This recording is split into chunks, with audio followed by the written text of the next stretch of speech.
Well, good evening, everybody. This is Tim Green with Rattle Magazine. Welcome to Rattlecast number 53. Our guest tonight is Rhina P. Espaillat, one of my favorite poets. If you've been watching the show, you know I'm a big fan of formal poetry, and I think Rhina is one of the best formal poets writing today. So we'll get to her in just a little bit. But before we do, let me say that Rattle is a publication of the Rattle Foundation, a 501c3 nonprofit working to promote the practice of poetry. We've been in continuous publication since 1995 and are unaffiliated with any other organization. We just do this because we love poetry. And if you love poetry like we do, please help us out by clicking the like button, making sure your friends are subscribed, making sure you're subscribed, making sure you click that little bell for notifications. No matter what platform you're watching, clicking something is really good. And it tells the Silicon Valley overlords that you care what we do. And we hope you care what we do. So please do click something. Now we'll have an open mic later. And the prompt poem for the open mic this week was... hang on a second. I have to open it up now. Here we go. So the prompt poem for this week was, write a poem for which the title is a line from your favorite song. So that'll be the prompt for later tonight. If you would like to join in on that, I'll put up the phone numbers on the screen later. You can send me a chat message over Skype to Rattle Poetry or give me a call at 818-850-7727. That's our number, and I'll let it ring a few times. I will call you back when the time is right, but that's in about an hour. First, we're going to talk to Rhina P. Espaillat, but then, before that, here is your warm-up poem. And I just clicked the random button, as I like to do, and this is the warm-up poem here. This is by John Panetta, and let me just read it for you. The image in this poem, it's a very short poem, but as soon as I saw this in the name and the title, it popped right back in my head because it's such a strong image at the end. Listen for it. The conversation. Take the time, my brother, just a boy, sat alone in the house and spoke to the stray. Nestled in a blanket, faded as the ocean is some days. The cat lay swollen with trinkets. Intent, my brother stroked a streak of wet hair under the cat's throat, curly-cued with fluid. As one by one, its young slid out in a glazed wrapping, each cradling a purse of blood and blue meat, all of it a kind of food the mother struggled to eat. That was John Panetta from Rattle number 24, our tribute to Filipino poets issue. And I don't know what John has been up to, so I looked it up, and in the time since we published this poem, John Panetta is now the author of 6 books. His most recent novel, Let's No One Get Hurt, was published by FSG and won the 2019 Virginia's Emil Jenkins Sexton Literary Award for Fiction. So you can find more of his work at johnpanetta.com. Now, tonight's poet, as I mentioned, is Rhina P. Espaillat, and Rhina's been in many issues of Rattle. We interviewed her in Rattle number 38, and she's published her own original poems and several translations, including one coming up in the fall issue. She's published 10 full-length books and 3 chapbooks comprising poetry, essays, and short stories in both English and her native Spanish, translations into both languages. Her national and international awards include the T.S. Eliot Prize in Poetry, the Richard Wilbur Award, the Nemerov Prize, the May Sarton Award, the Robert Frost Treat My Meadow Prize for translation, several of her honors from the New England Poetry Club, the Poetry Society of America, the Ministry of Culture of the Dominican Republic, and a Lifetime Achievement Award from Salem State College. She's a frequent reader, speaker, and workshop leader, and is active with the Powow River Poets, a literary group she co-founded in 1992. You can find more of her work at rhinapespaillat.com. That's RHINAPESPAILLAT.com, rhinapespaillat.com. And here she is, Rhina P. Espaillat. Hi, Rhina. How you doing? I'm doing fine. I'm glad to be here. Hello, everybody. Oh, it's just my pleasure. I don't know if you remember when we interviewed you. It was 2011, I think. And right. We met in Los Angeles at a hotel room. And I just sat in like a fly in the wall. But it was a wonderful experience for me getting to hear you talk poetry with Alan. Do you want to start us out with a poem to sort of warm everybody up? Sure.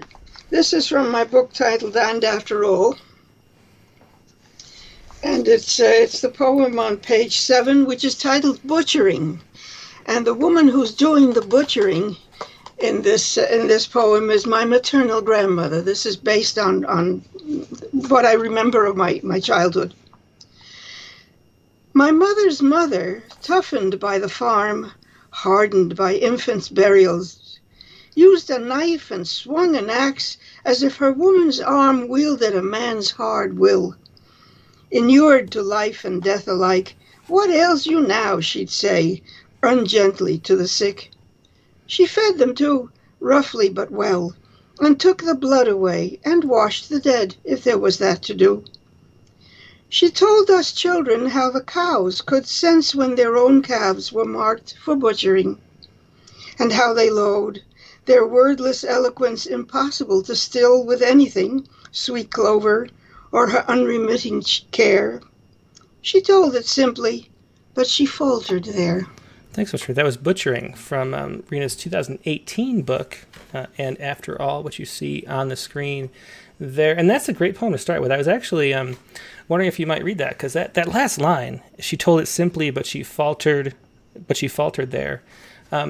Somebody mentioned in the blurb of this book that's sort of a great sort of way to describe your poetry, is that you're sort of telling these really deep personal human emotions in a very simple and direct way.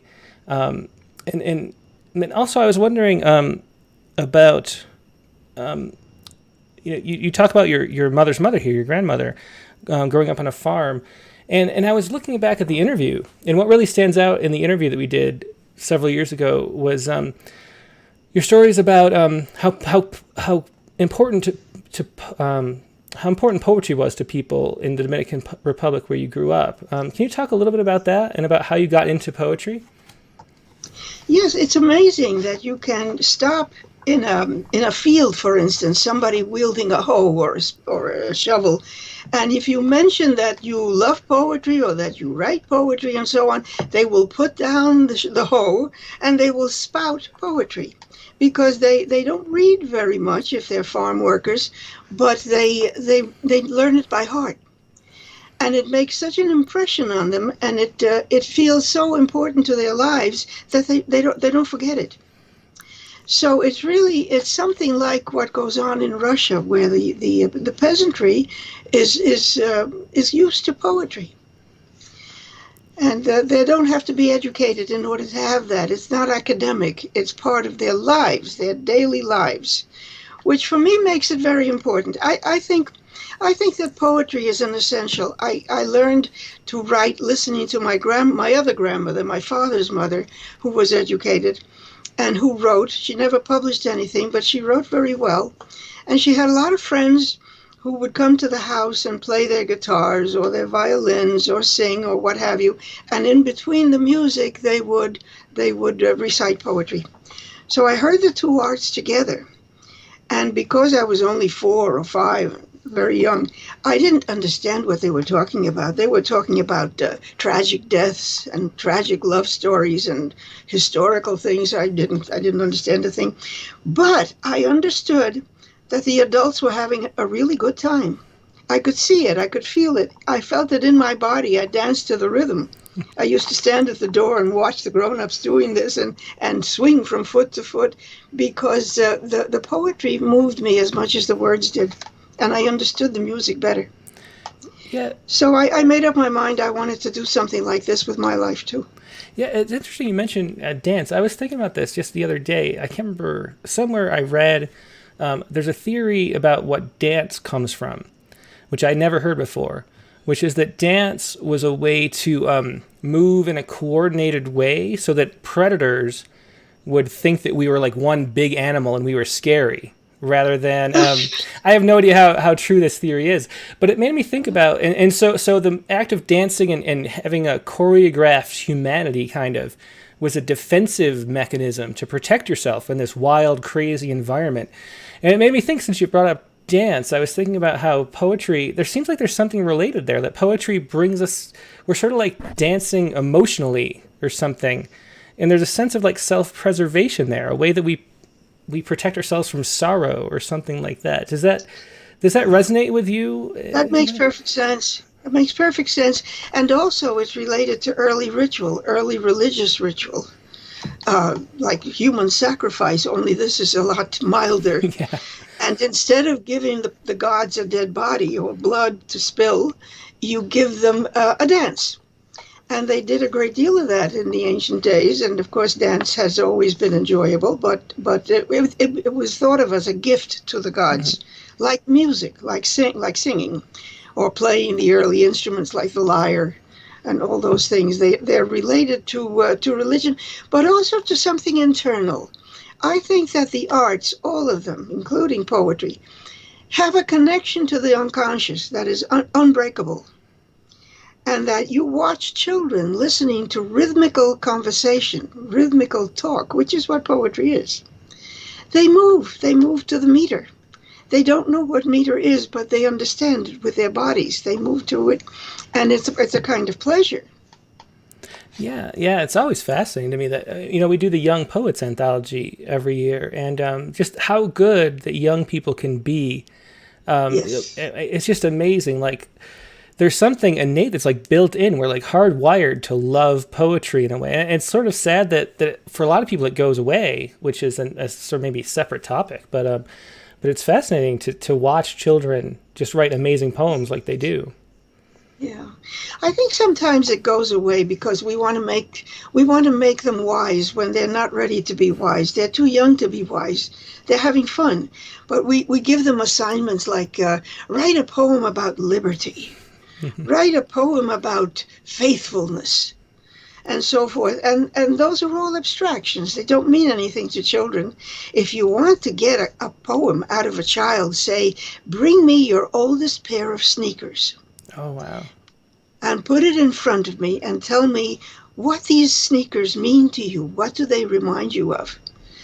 Because when you have them dealing with an object, with a real touchable thing, then you're getting to the gut. The core of experience of life. Yeah, wow, that's a great exercise. I teach. I don't teach much, but I do teach young poets. Usually in the summers, except for with a pandemic, I haven't been able to this year. But we'll have to do that exercise definitely for sure. That's a great deal.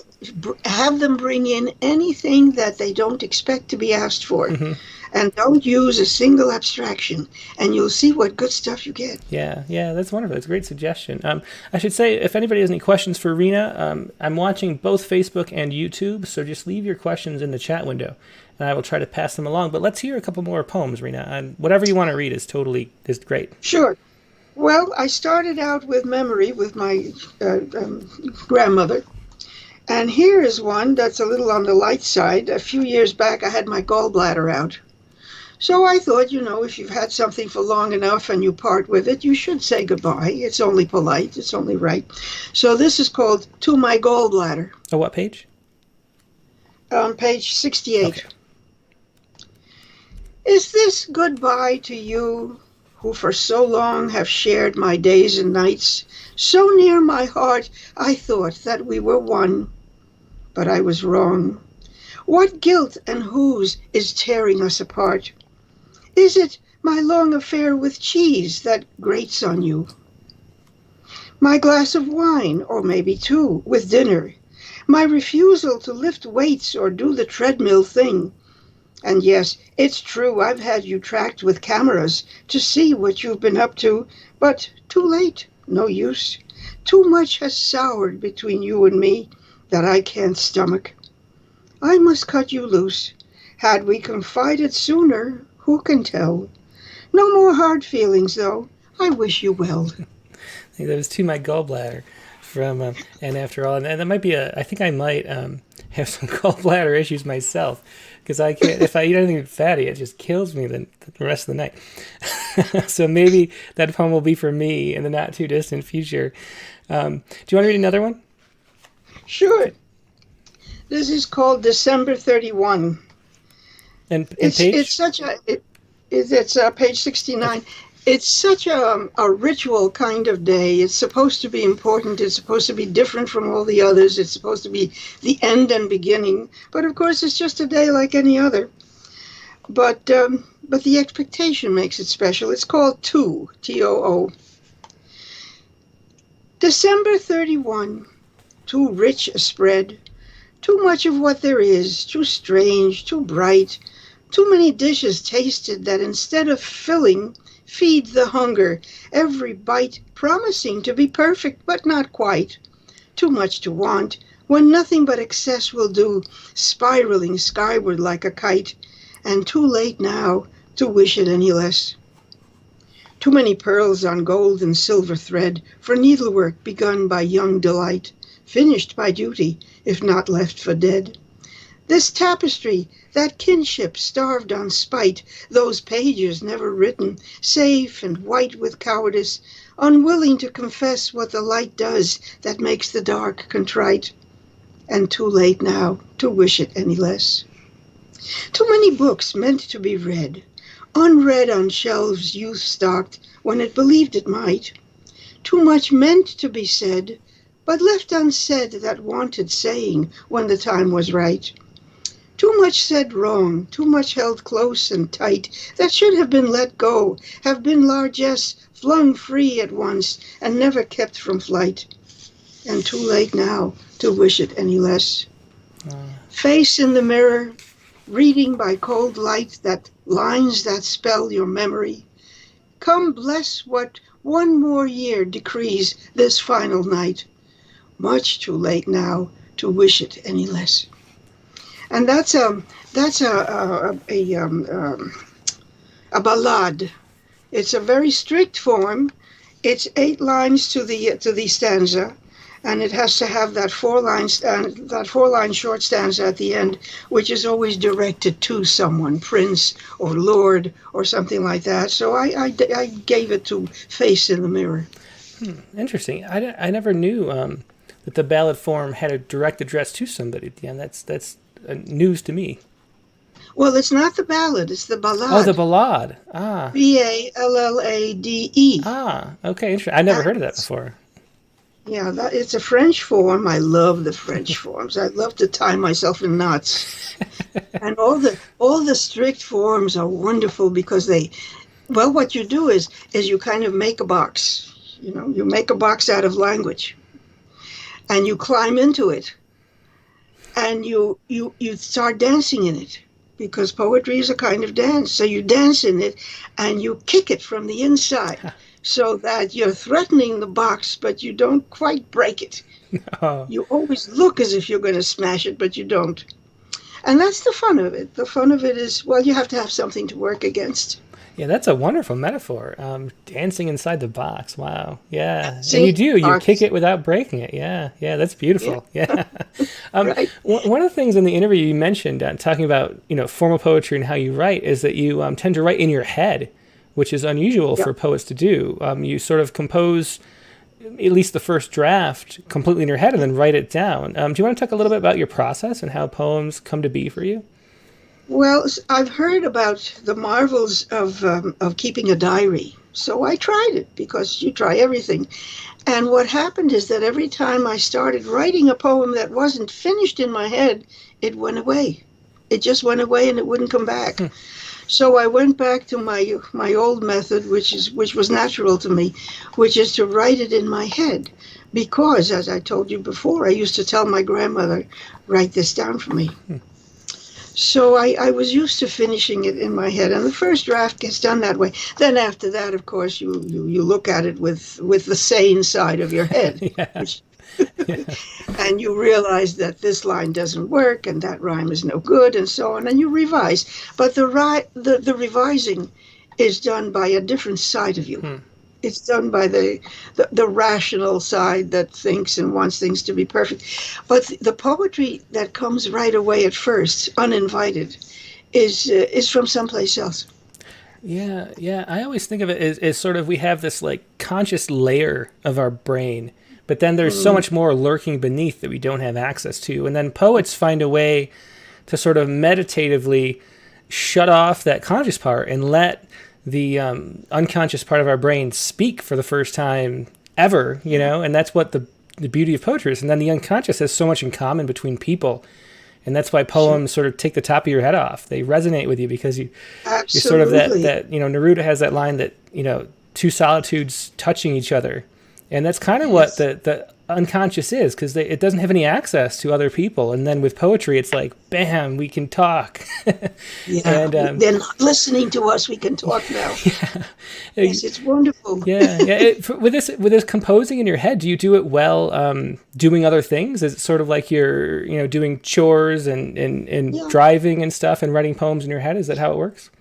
Yes, exactly. I stand at the kitchen window, for instance, looking out the window over the sink, seasoning chicken or something. And the poem, it's not so much that I get rid of the reasonable side in order to listen to this. It's that this other thing pulls at me, pulls at my sleeve. It sort of kicks me a little bit and said, hey, I want out. I want to be written. And I don't have anything better than you to do the writing for me, so get busy. And I think that a great percentage of writing poetry is listening quietly. Listening quietly and not telling the poet what you want it to say. Not telling the poem what it wants to say. You let it tell you what it needs to say. Yeah, that's such a fascinating thing that so many poets mention that sort of idea of like letting the poem speak. And it's such an abstract concept, but every poet seems to have that sort of concept going on. Like there's something that is not you is speaking, and you have to not get in its way. Yes, that's a very good way to put it. That you don't get in its way. You steer clear. Yeah.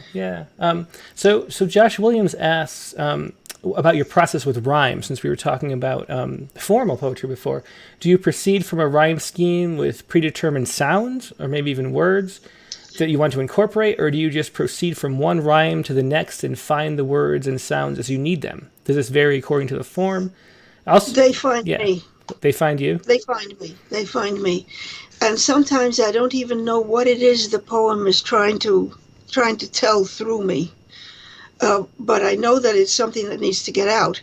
And I the first thing I hear, because I'm an ear poet. Some people are eye poets and they think in images, and those are gorgeous.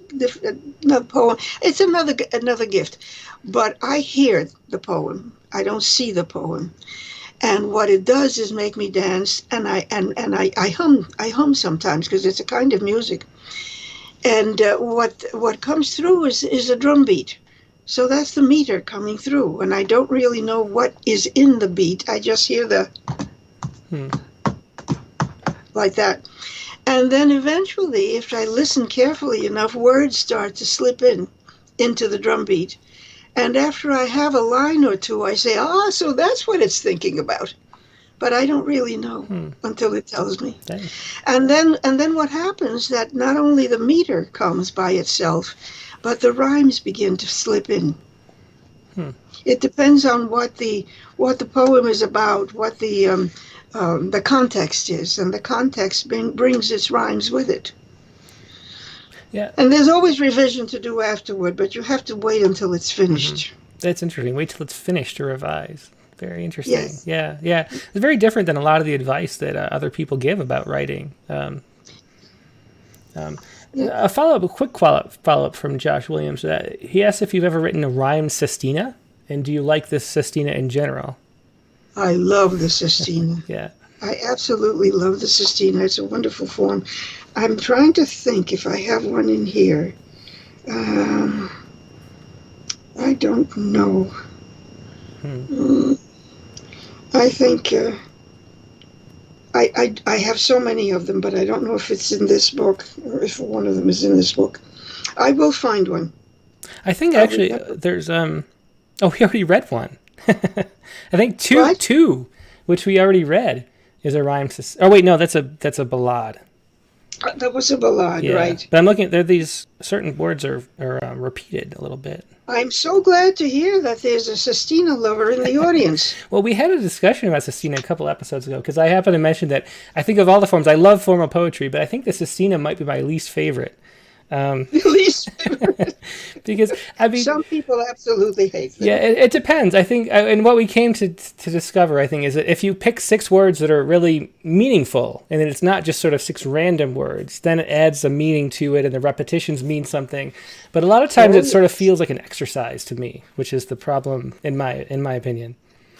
The reason I love the sestina is that it's such a good way to to get rid of the things that bug you and bug you and bug you, thoughts that keep coming back that you can't get rid of. It's either something you're guilty about, something you're angry about, and you can't get rid of the anger. And it's a very good way to get rid of that, because the repetition itself, it's like thumping on a table. You did it, you did it, you did it, you shouldn't have done it.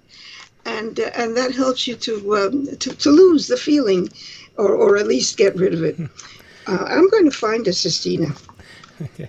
Well, one maybe follow-up question to that. It's kind of on topic, but Angela Gartner asks, "What are your favorite forms? Do you have a favorite?" I do. It's the sonnet. Yeah, I love sonnets. The sonnet is one of the great inventions of the world. It's really, it's a marvelous thing. And what is it about the sonnet? Like, what compels you about it? Well, it's so useful. It's so useful because it's got that 8-6 division, which occurs in nature, by the way, in a great many natural things, in plants, in minerals. It's that ratio of 6 to 8, which has a name, but I forgot what it. Fibonacci. Yeah. Mm-hmm. It's the Fibonacci, right? And it seems to be built into the human being somehow. I don't know how that works, but it gives you a chance to do so many different things. For example, in the octave, the first 8 lines of a sonnet, you can argue to the right. You can say, I don't believe this, and this, and then after line 8, you say, but on the other hand, and you give the other side. Or you start out by saying, I can't stand you. I don't know why I put up with you. And then the last 6 lines end up being a love poem. Yeah. So it's argument and surprise, or argument and surrender. Yeah, or yin and yang. Yeah, just the balance of the world in the way that anything stable has to have something pushing against it, or else it'll spiral out of control. Yeah, there are different kinds of sonnet, and they all have their advantages and disadvantages, but they're all beautiful in their own way. And there is one invented by an American poet named Margaret Mason. Lived in the 20th century, and I got to see her once when she was very old. And she invented this thing that is circular because the last rhyme rhymes with the first line. So it's the rhyme scheme works in a way that makes it circular, which adds some. It's a very intellectual form. Yeah, is there a couplet still in that one? So it's like the last 2 lines rhyme with the first, or is it? No. Okay, no, interesting. No. It's A, B, C, C, D, B, A, D, D, A. So the A's kind of close it like a circle. Yeah. But there are all kinds of play in between. I love that one. Mm-hmm. I haven't met a sonnet I didn't like. Yeah. Oh, I know which one I have to read. Okay. I have to read you. Wait, I know where it is.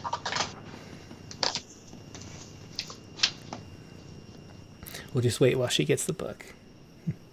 But yeah, you're in for a real treat. I mean, Rhina is a wonderful, wonderful poet in person, and you're seeing why already. Let's see. The trouble is, I've got too many books, and I don't remember where things are. Let me see. This thing is called.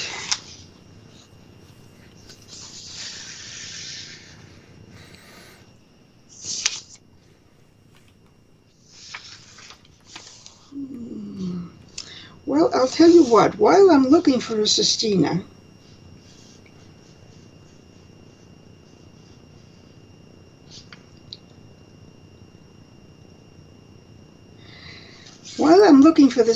I just came across one of my own favorites that everybody asks me for when I read. So let me read this one, because this is something really heartfelt. I wrote this when I knew that my husband was going to be gone soon. He had been sick for years, and this came to me. Guidelines. Here's what you need to do since time began. Find something diamond rare or carbon cheap, it's all the same, and love it all you can. It should be something close, a field, a man, a line of verse, a mouth, a child asleep, that feels like the world's heart since time began. Don't measure much or lay things out or scan. Don't save yourself for later. You won't keep. Spend yourself now on loving all you can. It's going to hurt. That was the risk you ran with your first breath. You knew the price was steep, that loss is what there is, since time began subtracting from your balance. That's the plan. Too late to quibble now, you're in too deep. Just love what you still have while you still can.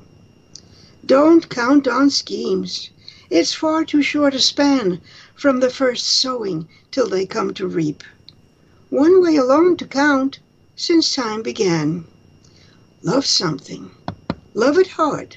Now, while you can. It's a beautiful poem. And I was going to ask about this, but I don't know how to do it sort of delicately. But in the interview that we did in 2012, Alfred was there. And one of the highlights really was him interjecting with his sense of humor. It was just hilarious. Like he would be answering things for you and in a way that was just really funny. And you could see... My husband, you mean Alfred? Yeah, exactly. And you just had such a beautiful connection. And how do you this is something that probably half of the people watching are going to go through at some point in their life. But when you have that connection with somebody and then you lose them, how do you go on it? I think it's been maybe 5 years since he died or something like that. Four years. Yeah. It's extremely hard. I knew it would be, but it was even worse than I expected. You feel as if half of your being were gone. Mm. Half of your person is just gone. My favorite half, as a matter of fact. Yeah. But you continue because you have a family. You have friends, you have music, you have art and poetry, you have things that you love and care about. There are things that you want to further in the world, things that you want to advance. So you rest on your loves, on your other loves. All the things that mean something to you come to your rescue. And they say, you can't go anywhere yet, you've got too much work to do. So that's how you manage, and I'm keeping very busy. Yeah. Well, you're putting out books like nobody's business, that's for sure. Here's a sestina. Okay.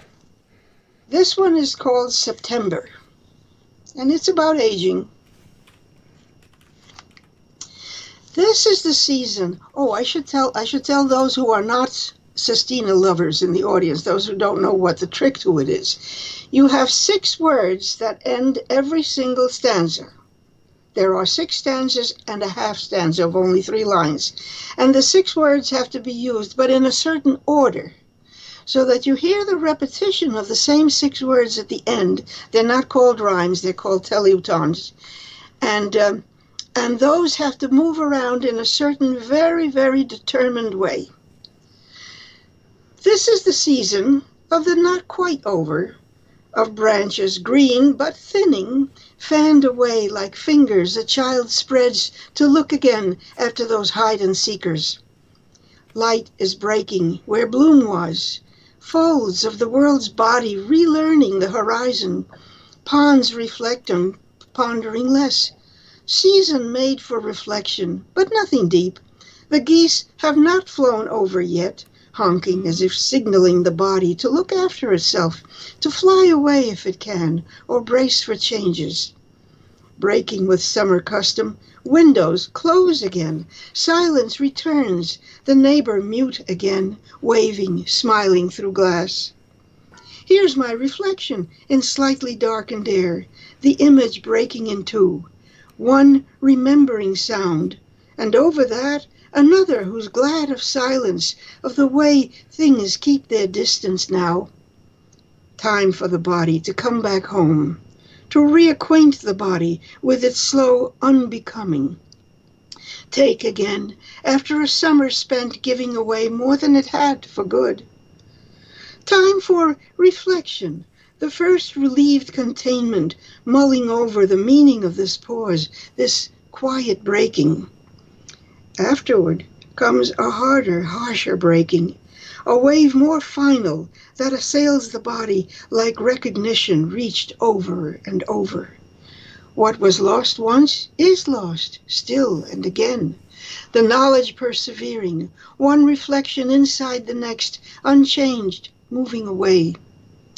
But while this kindly season has its way, there's nothing but a cloud of starlings breaking, wheeling, reforming overhead, reflections making deep the shallow pond, the body pretending it too has seasons, may again leaf to begin familiar cycles over. Better this way. Better to let the body ease into breaking, seem to stir again, avoid reflection, forget how much is over. Beautiful, Cecina. And what were the end words for that? I think I was trying to pay The attention. end, can you think of any? See if you can think of any. Not off the top of my head right now. I'm trying to juggle things. I was actually trying to find the text of the poem online while you were reading. It's over, away, again, breaking, body, reflection. Yeah. And then in the next stanza, they're turned. Reflection, over, body, away, breaking again. And then again, reflection, breaking, over, way, body. And so forth, so that they always have a different position, but the same 6 words create the same sense of abandonment, of loss coming. Mm-hmm. Yeah, exactly. And that's what we were talking about before, was that if the words have meaning and they sort of add up to something, then that makes the Cecina really work. But if they're just sort of arbitrary, it feels like an exercise, I think. No, they have to come to you. Yeah. 6 words have to come to you. You can't order them. Mm-hmm. And they come because they belong in the same context. They have something in common, like loss or excitement or what have you. Yeah. You've already shared a lot of advice that's great for people who are, working on poetry themselves, which is pretty much, I think the interesting thing about poetry is that every person who reads and enjoys poetry becomes a poet because you want to participate in poetry. That's what poetry makes you want to do. But so you founded one of the great poetry workshops, or co-founded anyway, the Powow River Poets in Newburyport, which so many wonderful poets come through. Is there anything you can share about sort of how to start a poetry group and what your philosophy is as you set it up and how it works? That's a very good thing to do. If you love poetry and you're in a place where you don't hear any, where you haven't met anybody yet who writes it or who loves it, somebody with whom you can waste a lot of time in the most delightful way. Start one, and you can start one by going to libraries, watching the people who are reading in the poetry section. If there are any poetry readings at all, go jot down the names of people whose work you like when you hear it. And that's how I started it here. I had started one in New York City, by the way, called the Fresh Meadows Poets, and they're going strong. They have 50 members now. Oh wow! Oh yeah, I didn't know that. They've been going since 1986. Oh wow!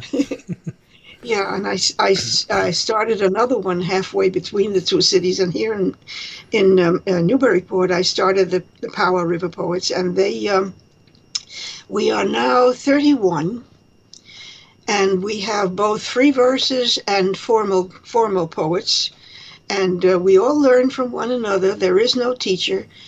We all bring in poems once a month. We hand out poems all around the table, and everybody throws rocks and says, no, you can't say that again. You said it in stanza 1 much better.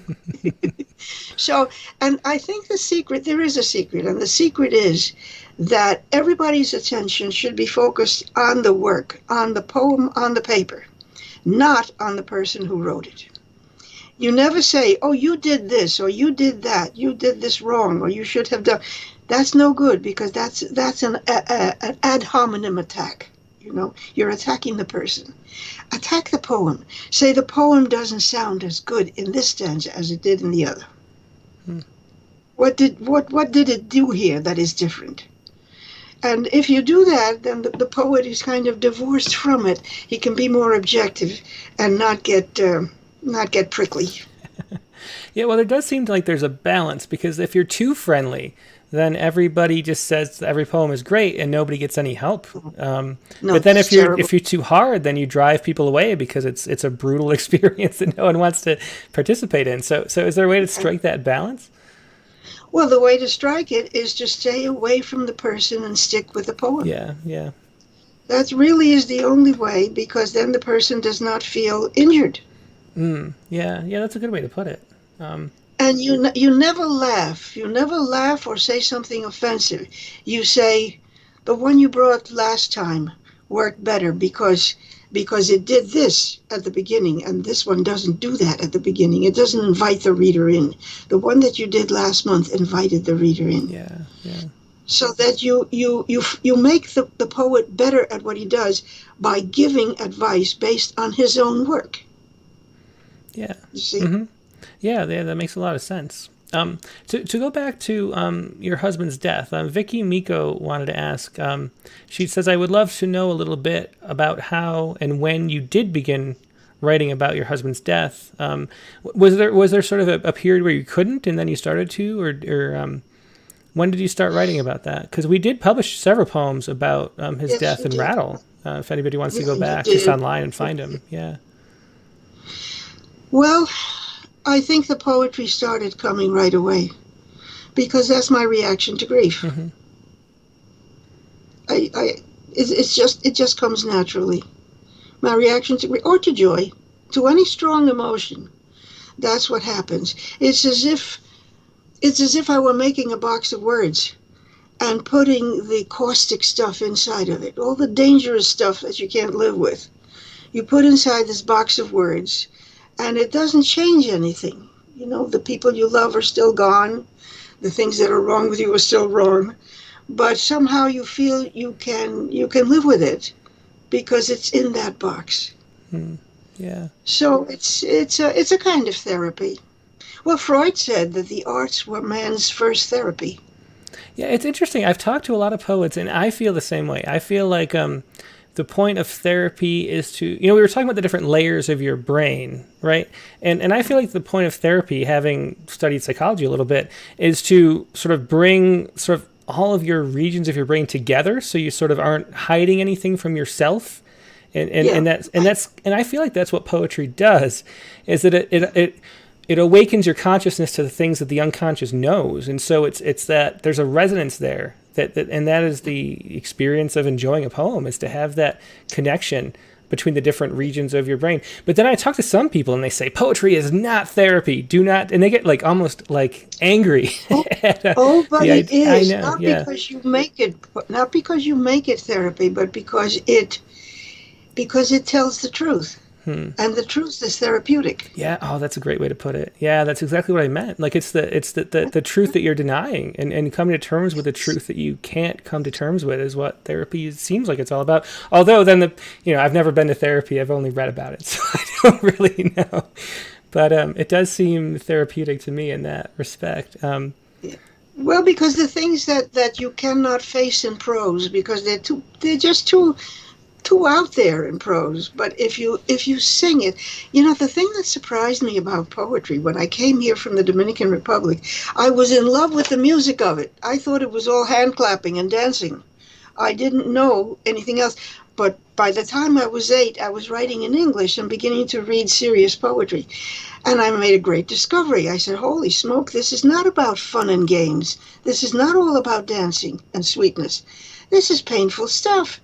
This man is writing about somebody's death. That woman is writing about this and that. And I realized the connection to life is different. It's not an aesthetic connection. It's a psychic one.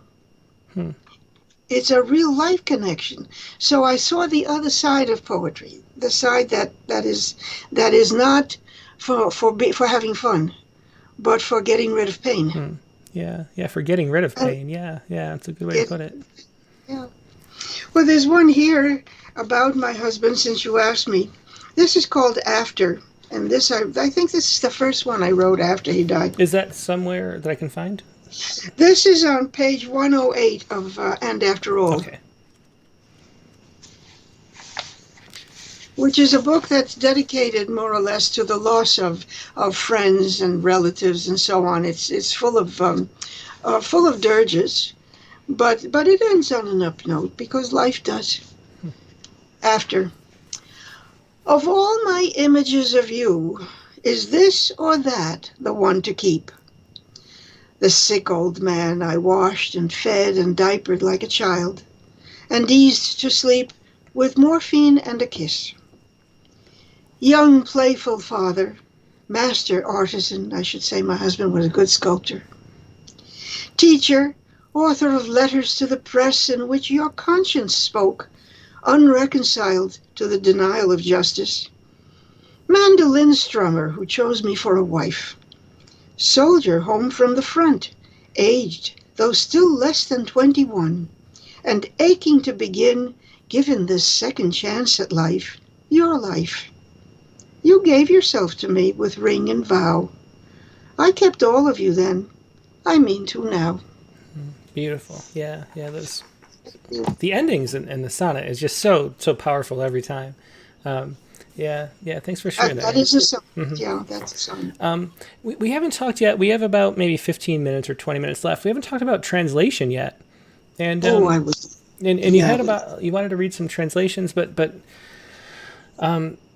I don't know. Maybe read a translation first, and then we'll talk about it a little bit. Yeah. Well, I have a whole book of Robert Frost's translation. Can you see it? Mm-hmm. Yeah, we can see it. Yeah. Yeah. It's called Algo hay que no es amigo de los muros, which is something there is that doesn't love a wall. Of course, one of his best-known poems. And this is one that isn't read very often, but I love it. It's called Desert Places. Desert Places. And what I'd like you to do is listen to the English first, and then listen to the Spanish, and see how the music repeats itself. It's the same rhyme scheme. It's the same meter. Snow falling and night falling fast, oh fast, in a field I looked into going past, and the ground almost covered smooth in snow, but a few weeds and stubble showing last. It's a rubaiyat, like the rubaiyat of Omar Khayyam, AABA, BBCB. And the woods around it have it. It is theirs. All animals are smothered in their lairs. I am too absent-spirited to count. The loneliness includes me unawares. And lonely as it is, that loneliness will be more lonely ere it will be less. A blanker whiteness of benighted snow with no expression, nothing to express. They cannot scare me with their empty spaces between stars, on stars where no human race is. I have it in me, so much nearer home, to scare myself with my own desert places. And here it is in Spanish, and see if you can enjoy the sheer sound. Soledades. Caen nieve y noche, caen con prisa, prisa, sobre un terreno que de paso se divisa, donde pocas malezas y rastrojos apenas manchan la blancura lisa. Le pertenece al bosque que lo encierra. Las bestias se han sumido bajo tierra. Tan abstraído estoy que ya ni cuento. La soledad me incluye y se me aferra. Y antes de aminorar, la soledad ha de insistir en su severidad. Será blancura nocturna, sin facciones, mensajes ni expresión, la nulidad. No me espantan con nombrar las vaciedades entre los astros donde no se hallan cofrades. Es parte de mi ser, aquí en lo mío, espantarme con mis propias soledades.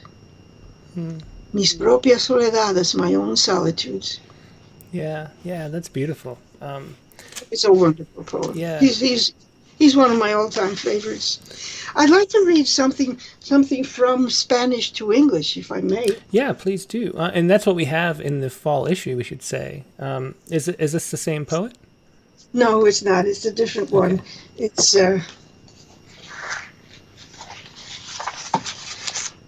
oh, come on, where are you? Oh, that's good too. I wonder if I should read that one. Oh, let me see. Oh, here it is.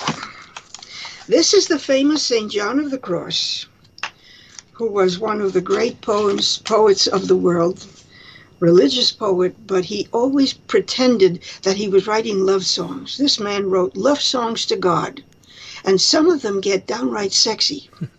It's an amazing thing. It happened in the 17th century, and the English did it too, the metaphysical poets.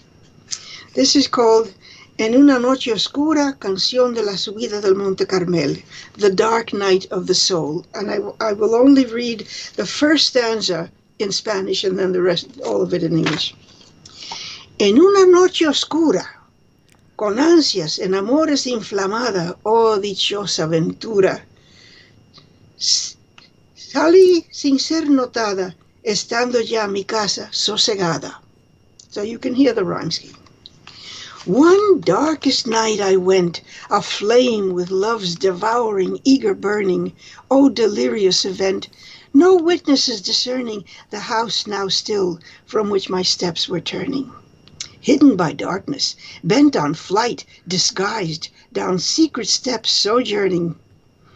Oh, delirious event, hidden by dark and yearning, the house now still from which my steps were turning, in that most blissful night, in secrecy, since none had seen my going, nor did I pause for sight, nor had I light for showing the route, but that which in my heart was glowing. This only did the guiding, surer than the blaze when noonday showed, to where he was abiding, who was to me well known, where we would be together and alone. O night that led me true, O night more fair than morning's earliest shining, O night that wrought from two lover, beloved and twining, beloved and lover one in their combining. On my new-flowered breast, to him alone, and wholly sanctified, he leaned and lay at rest.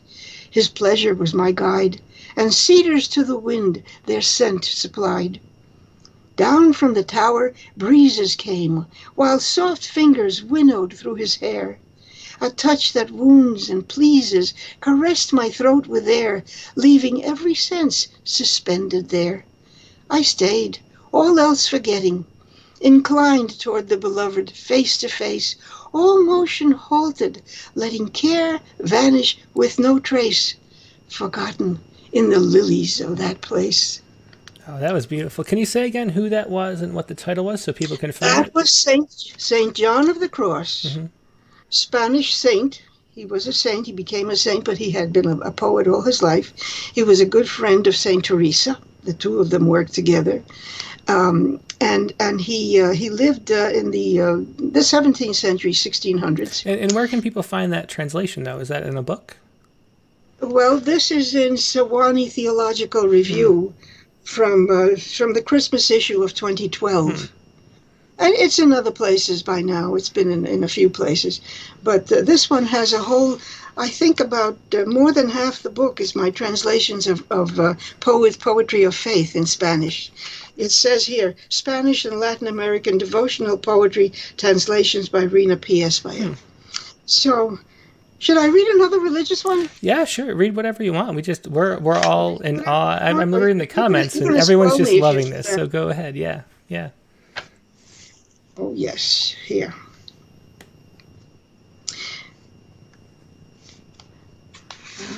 Let me see. Oh, there are so many, and they're all so good. But has this come out in a book at all that people can buy, or are they just only in the literary magazine? I don't remember now if it's in a book. Well, it should be. Here, this is a famous one. This is by a monk who lived in Mexico in the 17th century. The 18th, early 18th. It's called "To Christ Crucified," a Cristo Crucificado. And he's saying something that's very hard to say, which is a perfect sonnet kind of thing, because the first 8 lines are all about no, and the last 6 lines are all about yes. Listen for the emotional and intellectual weight of this. I am not moved, my God, by what you've sworn. Heaven promised me to love you well. Nor am I moved by fearful thoughts of hell, not to offend you more with sin and scorn. It is you, Lord, who moved me, you, so torn by mockery and torture that befell your body on the cross, those wounds that tell of injuries endured, the death you've borne. It is your love at last that moves me so that I should love you were not heaven true, and fear you were all hell an empty show. I need no gifts to make me cherish you, for were each hope betrayed that faith can know, I should adore you still, as now I do. Mm-hmm. Yeah, these are just amazing. What is your philosophy about translation? I always think about Montale, who The Storm and Other Poems by Charles Wright, which I love, but then they're nothing like the poems that Montale actually wrote. They're like it's half Charles Wright, and so there's this conflict though, because I read that book and then I read the Aerosmith translation, and it doesn't do as much for me, and so I wonder, it's a complicated thing with translations, but what is your philosophy about sticking with the poet? Philosophy. Yeah.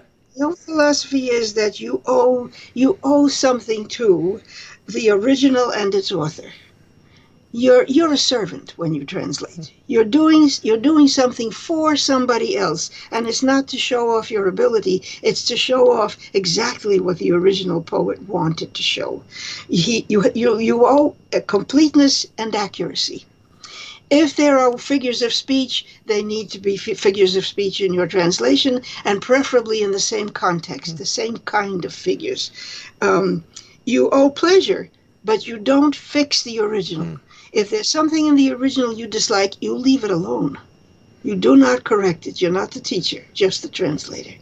I think the translator should be clear as glass. It should let in as much as is there of the original and keep out all the smudges. It should be very clean glass. How do you go about doing that, though? Because so many poems are sort of rooted in like idioms and things that don't exist across languages. Is there it seems like that's a really difficult thing to do. Well, it is difficult, but you can do it. You can do it. Everybody knows that translation is impossible because you really can't take one person's poem and move it into another language. You're right. Translation is impossible literally because you cannot translate word for word or even phrase for phrase or even line by line. You translate thought by thought. You translate feeling by feeling. It's the content that you have to grab, but then you have to put it into words that are as musical as the original or as unmusical as the original. You have to be like that other person. You have to climb into that person's skin. And you have to sometimes move things because every language is different. In English, you might have something in the first line that in Spanish has to be in the third line, because you have to start with something else. So you move things around so that the poem from over there sounds as if it had been written over here. And it is the meaning that you're translating and the emotion and the mood.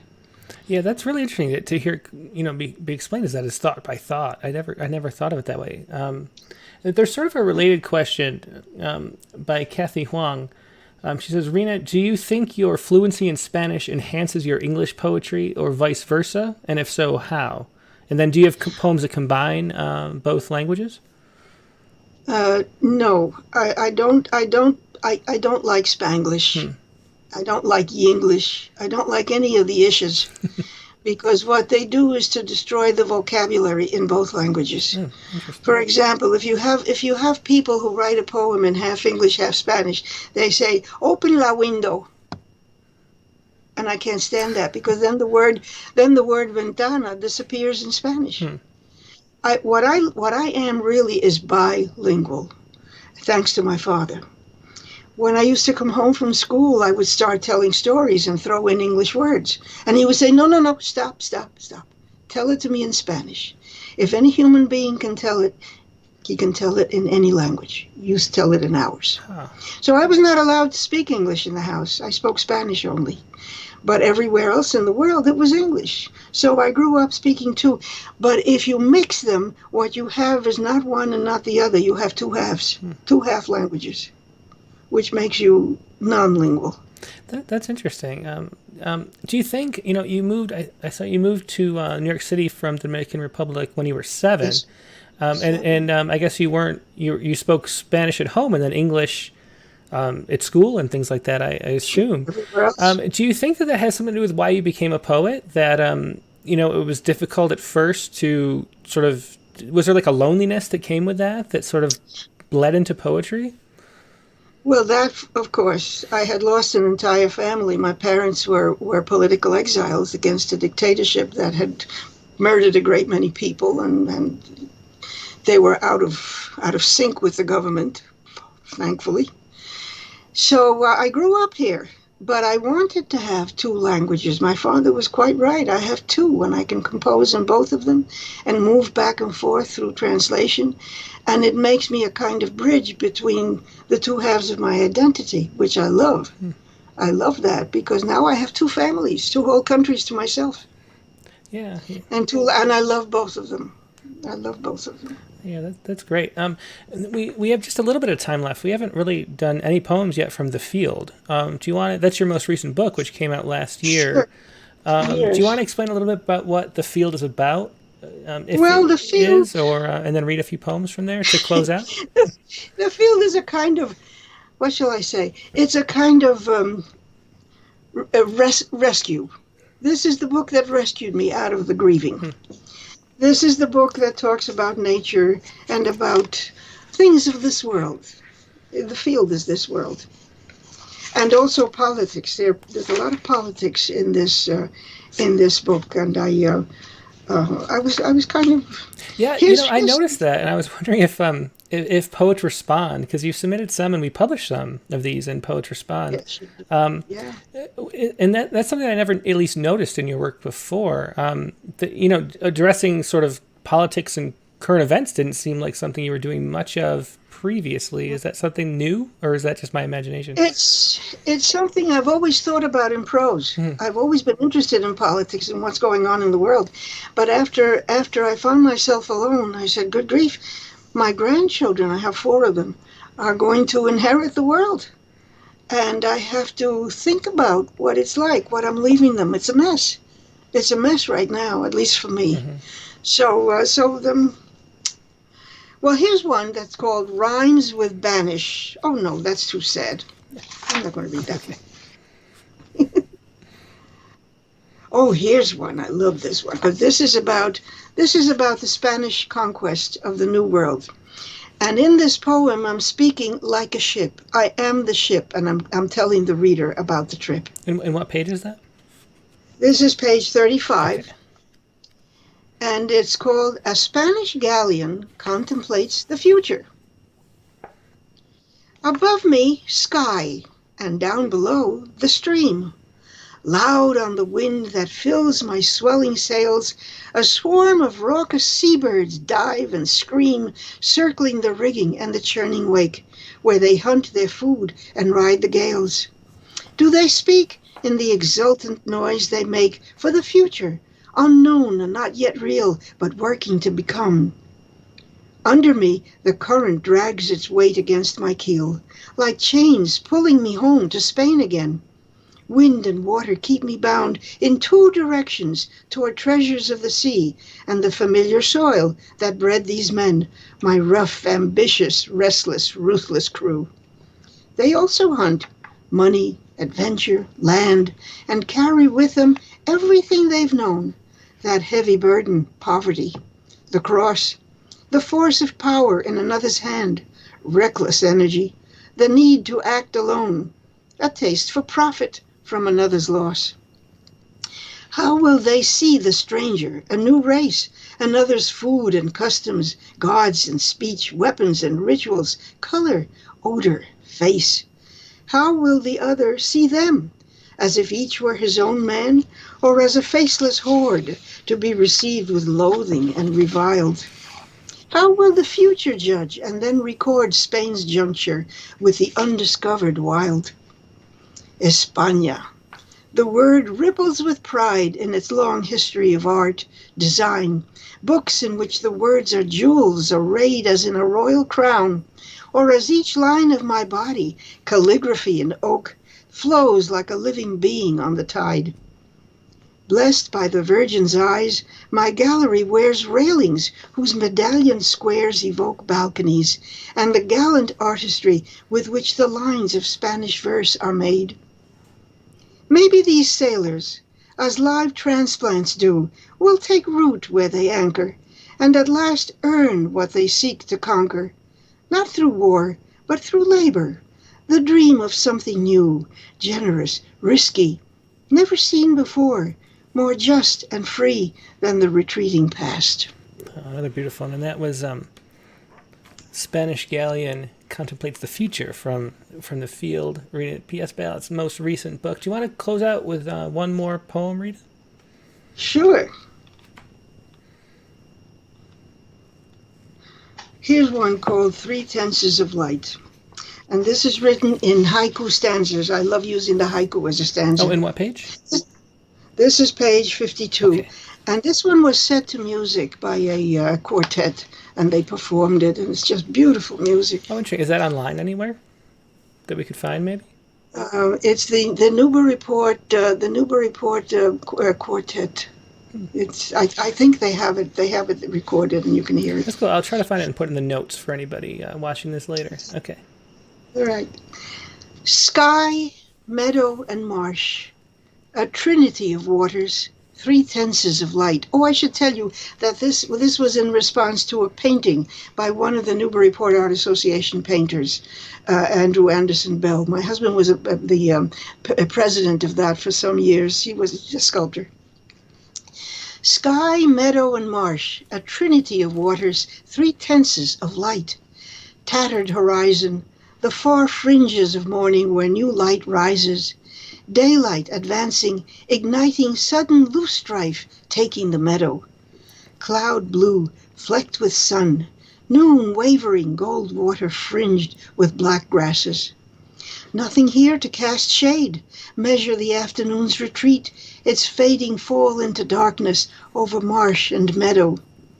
Sky, you patient watcher of all creation, bend to the sleeping water, embrace it wholly through the dark hours, then rise to bring us again light's benediction. Oh, that was beautiful. Three Tenses of Light by Rhina P. Espaillat from her newest book, The Field.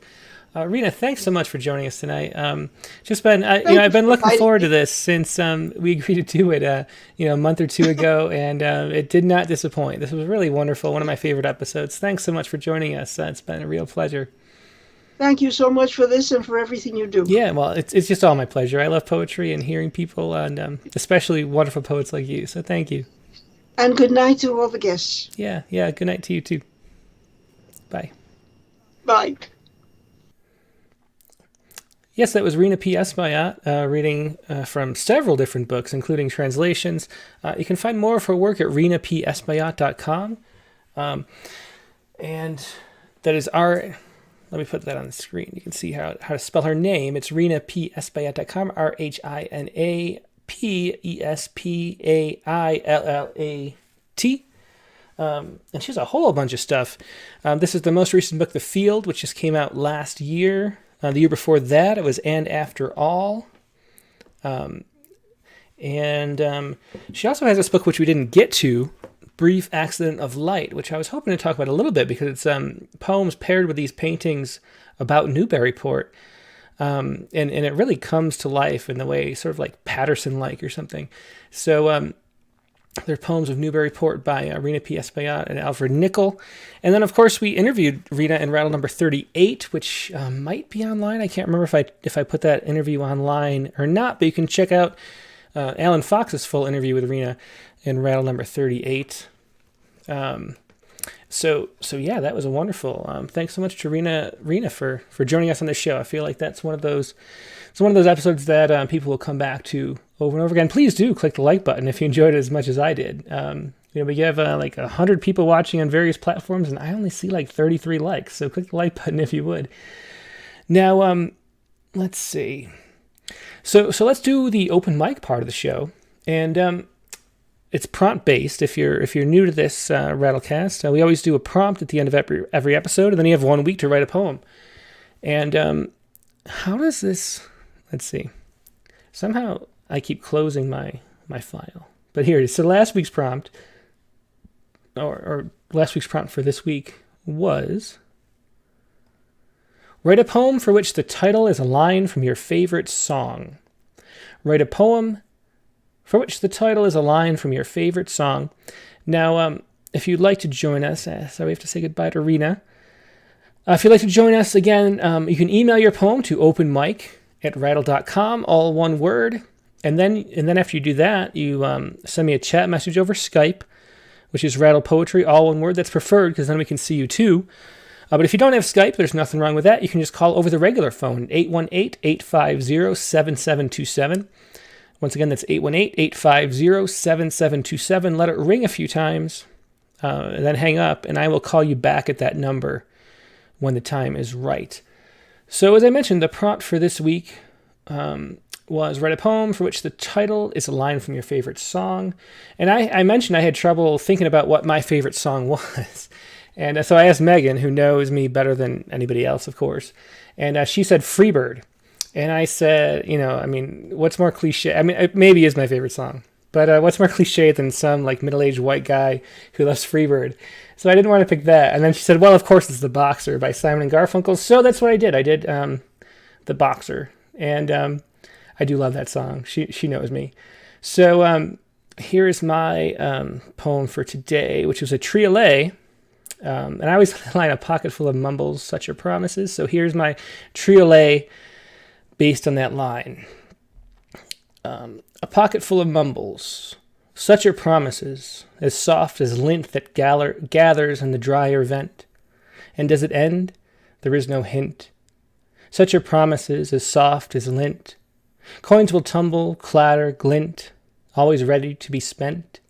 Such are promises, as soft as lint that gathers in the drier vent. Anyway, that was my little triolet. I like to do a short form poem. Yeah, play Freebird. Thanks, Josh.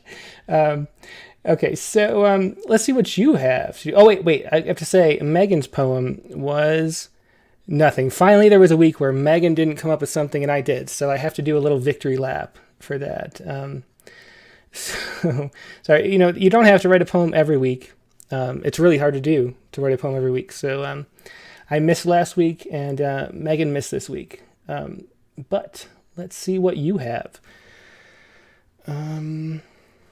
Let's see, who should we call up? We have Claudia Gary, Brent, Angela, Gartner, Cameron Gray, Kathy Gibbons. Who is the first? Let's do Kathy Gibbons first.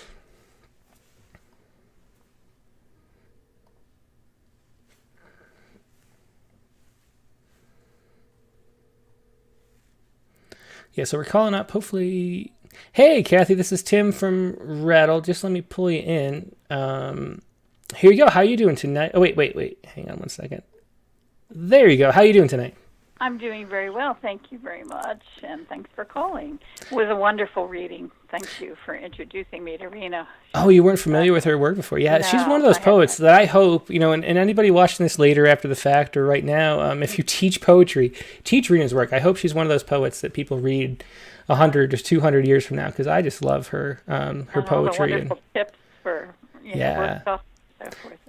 So what was your favorite poem favorite song that you wrote a poem about? Well, that was the daunting part. I didn't think I'd be able to write a poem either, because I didn't think I'd narrow it to an artist, let alone a song. And so 2 days ago, I thought about maybe I could make a cento out of it, which would be to be true to the prompt and use a favorite song line in the title, and then also all the other lines in the poem would be lines from other songs. Interesting. Well, this is cool. So this is a cento of all your favorite songs. So we get the whole let's say some of my favorites.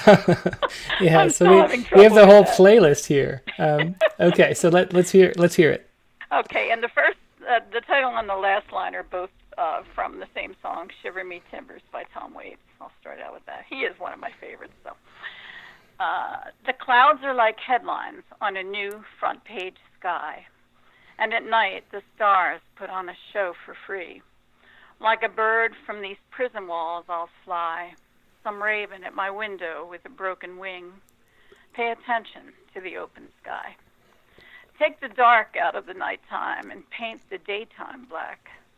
I wish I had a river I could skate away on, though the moon is broken and the sky is cracked.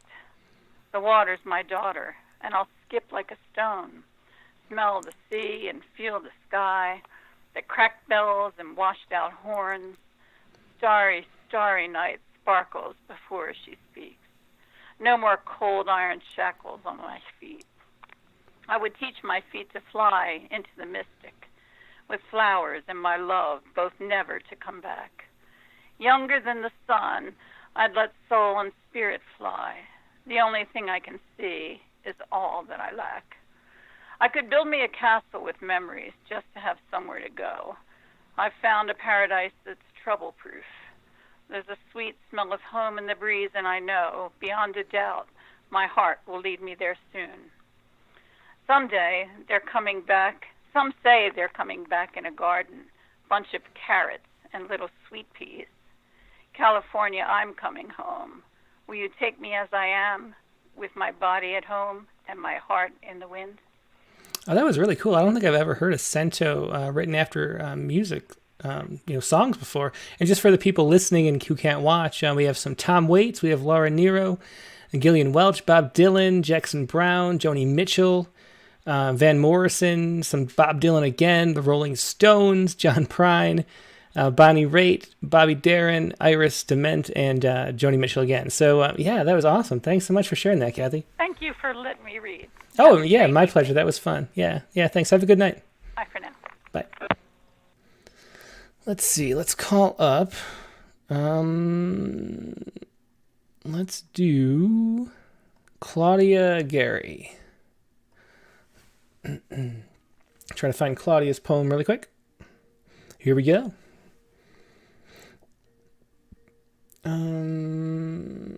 Let's see. Hello. Let's do. Hey, Claudia. So I hear myself in the background. So before. Yes, I put that off. Okay. Okay. Cool. Thank you. Thank you for coming, Tim. Oh, my pleasure. Let me size you up here. Okay, great. Now I see an email. Is it okay? Is it okay to read it without the text? Yeah, sure. Go ahead and read it without the text. Thanks. I thought I would get around the publishing situation. Yeah, I don't know what the deal is with that. I wish there was some kind of resolution. And it was always a question, but then with everybody doing Zoom readings all the time and open mics everywhere now, I think the industry needs to come up with a standard about whether or not. I just think it's stupid to call this publication, so I don't worry about it. You asked a question here actually in the email that would we ever consider publishing a poem that was read at this open mic, and of course, definitely. And we've published, I think we've published 3 poems already from the critique of the week, where I would say, if you cut this line that I suggested in the critique, we'll publish it. And I think we did like 3 times. Mm-hmm. Anyway, let's just listen to it. So what do you got? Thank you. And Rhina was a treat. Oh, it was so great to hear Rhina. She's just a favorite. Yeah, she really is a favorite of mine too. Yeah. I attended a workshop of hers about teaching poetry, which has been very valuable too. So this is called Good Vibrations, ? Okay, well, we know what song that's about then. Okay. Right. And it's after an earthquake, August 9th, the other day, which was centered in North Carolina, and with a line from the Beach Boys. It's a villanelle. I hear the sound of a gentle word, but in the Carolinas, it's a shout. 5 on the Richter scale, overheard, under our feet, under tree and bird, secluded pasture, marble tile and grout. During the sound of that gentle word, feathers and scales also monitored a strange disturbance. Digging in and out, they don't need Richter, they've overheard. Acres of skeletons, disinterred among the bougainvillea strewn about. All hear the sound of a gentle word. Over and over. I once preferred to sing of indignation, pain, and doubt. 5 on the Richter scale. Overheard mutterings say we have grown absurd. We have no prince. A lout is still a lout. Where is the sound of a gentle word? Richter can't scale what we've overheard. Very cool. Was that in a certain kind of form, Claudia? Oh, I forgot to mention, it's a villanelle, but I decided to use 2 different meters to try to give the feeling of an earthquake. Mm-hmm. Oh, very cool. Like the first and third lines of each stanza are in the same meter as I hear the sound of a gentle word, the tetrameter, and then the middle one is in iambic pentameter. Very cool. Just to yeah, that was neat. Thanks for sharing that, Claudia. Excellent poem. Yeah. Great. Take care. Okay. Good night. Okay. Let's see. Who do we have next? Let's do Caitlin Bucksbaum.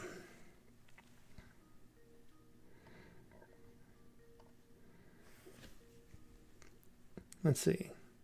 Hey, Caitlin. Can you hear me? Hello. Yep. How you doing tonight? Let me shrink you. Pretty you are good. Always a giant. Okay, here you go. Sweet. So what do you? Is this a triolet too? It looks kind of like it might be. I did send you a did. triolet. So yeah, yes. we both have triolets. And I super love this prompt. I also wrote a villanelle on a song lyric, and then I started 2 other ones, but I haven't finished them yet. So awesome. Well, this has been a productive week. Yeah. Yeah, it has actually. So this is a U2 song, and I don't recognize it. The trenches dug within our hearts. What song is that? Mm-hmm. I tried to pick a line that wasn't going to be super well known, but this is actually from Sunday Bloody Sunday. Ah, okay, yeah. Well, that is a U2 song I know. So. Yeah, and it's one of my favorites. I definitely couldn't pick one, but I knew that that's okay because I can write multiple poems. Yeah, definitely. Okay, go ahead whenever you're ready. All right. The trench is dug within our hearts. The trench is dug within our hearts. Our sharp minds have sent us reeling, and after we have drawn our charts, the trench is dug. Within our hearts reside all of the broken parts, and despite the time spent healing, the trench is dug within. Our hearts are sharp. Minds have sent us reeling. Awesome. The triolet, the trench is dug within our hearts. Thanks so much for sharing that, Caitlin. Always a pleasure to hear from you. Thanks for calling in. Yeah. Thanks for letting me read. My pleasure. Have a good night. You too. Bye. Okay. Let's see. So we have like 10 minutes left. Let's go to... trying to remember who we've done haven't done in a while. Let's do, I don't think we've done Carla Schwartz in a while. Let's call it Carla.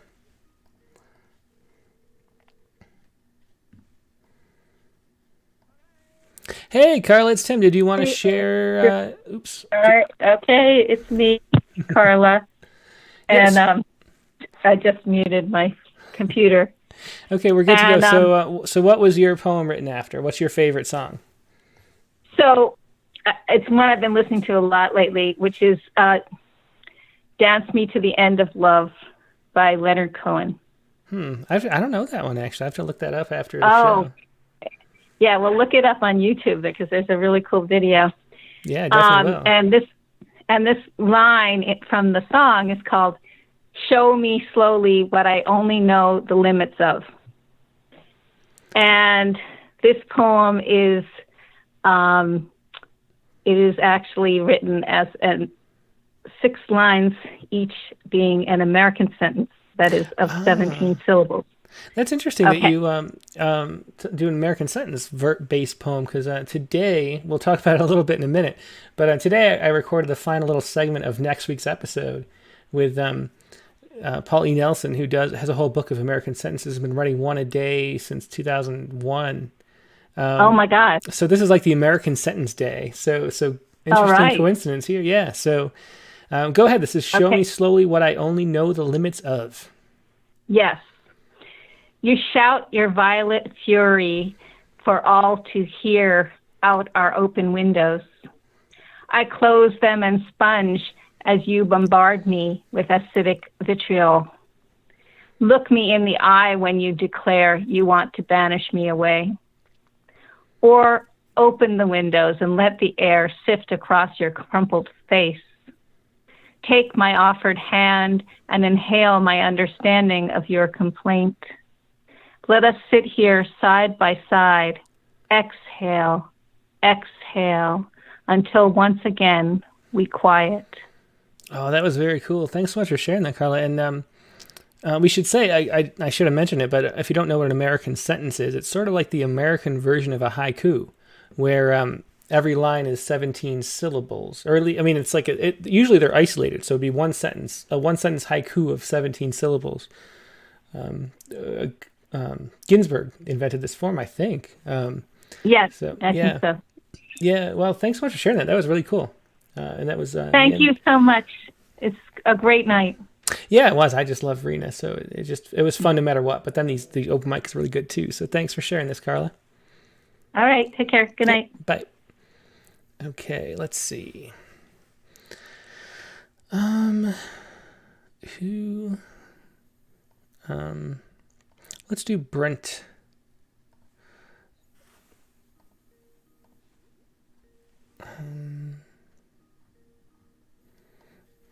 Yeah, Brent Stauffer.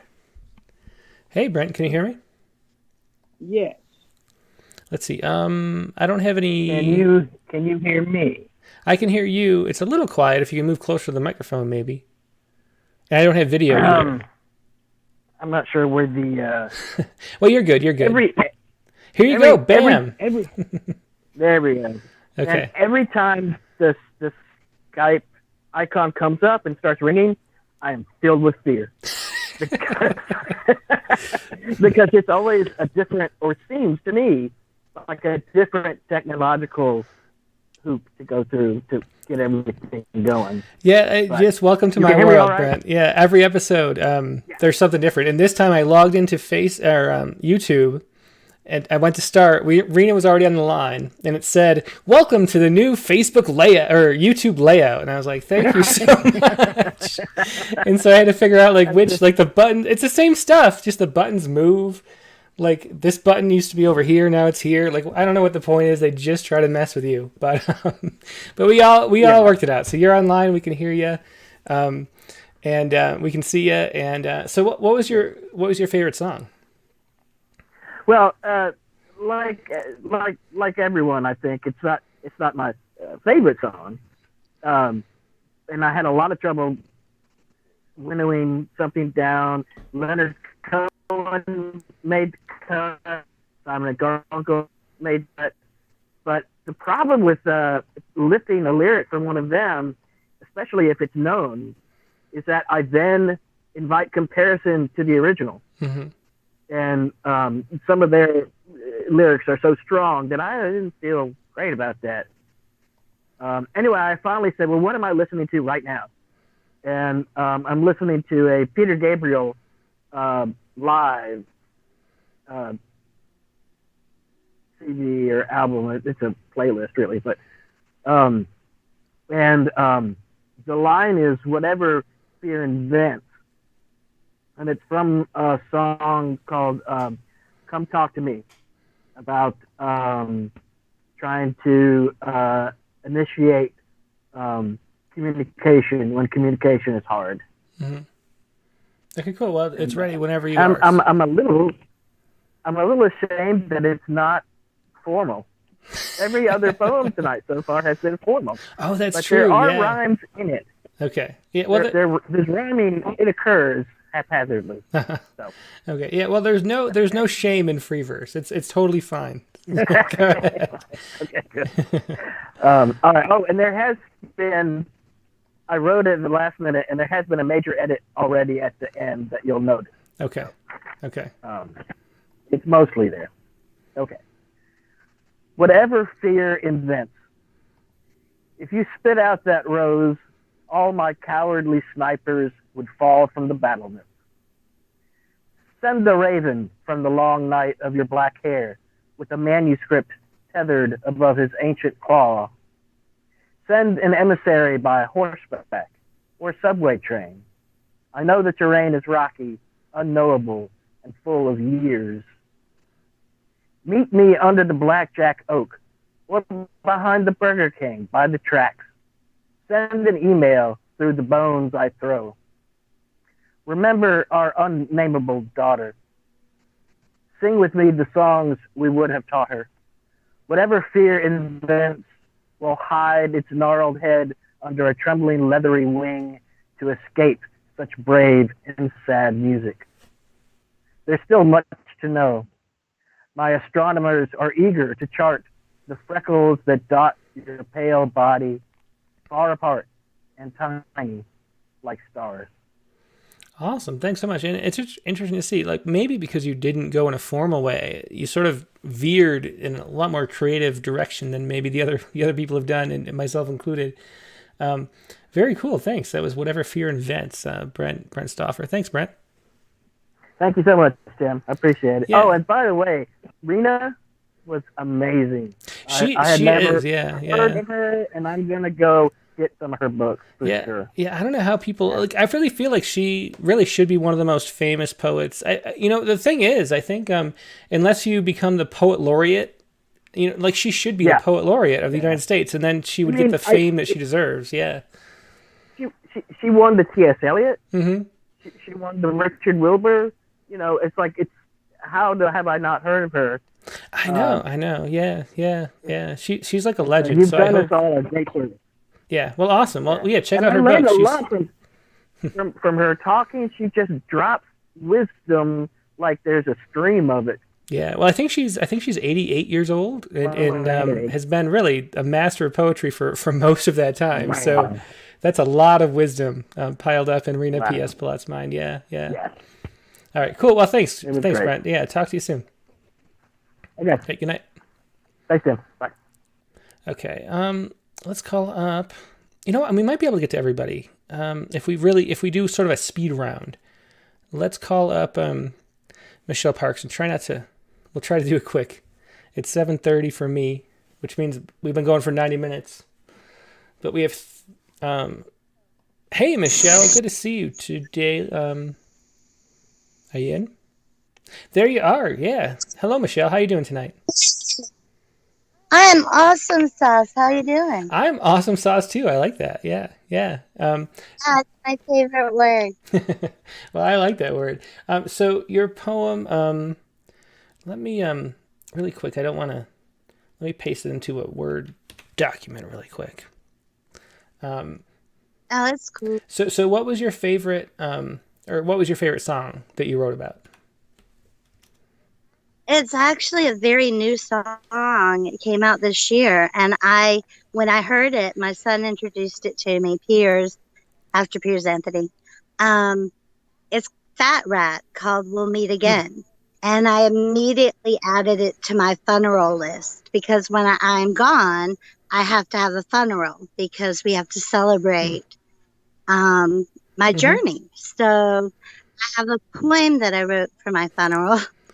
Well, that's awesome. But it's not done yet. It's a work in progress. So this is intertwined, and it's ready whenever you are. Okay. I see each of you now in all of our moments, relived and reliving as time is no mind. Time is not what holds us together. These roots go much deeper. These branches grow wider. Our limbs are stronger than we ever considered. I consider you so much more. I have not left you. I am in the breaking of dawn as you meet the day. I am in the eyes of new loves, the soft touch on your cheek. I am always with you. Between then and now and what's to come, I am not lost. Find me in deep breaths. I am part and parcel of our universe. We will meet and meet and meet again. Find me in the misty cool nights, as light as a limb, as joyful as moonlight. Here, there, everywhere, always. I will be waiting. Say your names, love. Speak truths and embrace. Knowing we'll meet again and again. We'll meet again. And that's for We'll Meet Again by Fat Rat. Yeah, that's awesome. We'll have to look up that poem or song. I mean, but beautiful as always. Thanks so much for sharing that. Intertwined. Yeah. Yeah, I'm going to post it. Yeah, please do. Post a link in the comments so everyone else can hear that. Yeah. Thank you, love. Yeah, Michelle. Okay, let's jump. So I think we have two people left. We have Cameron Gray and Angela Gartner. Let's call up Cameron Gray.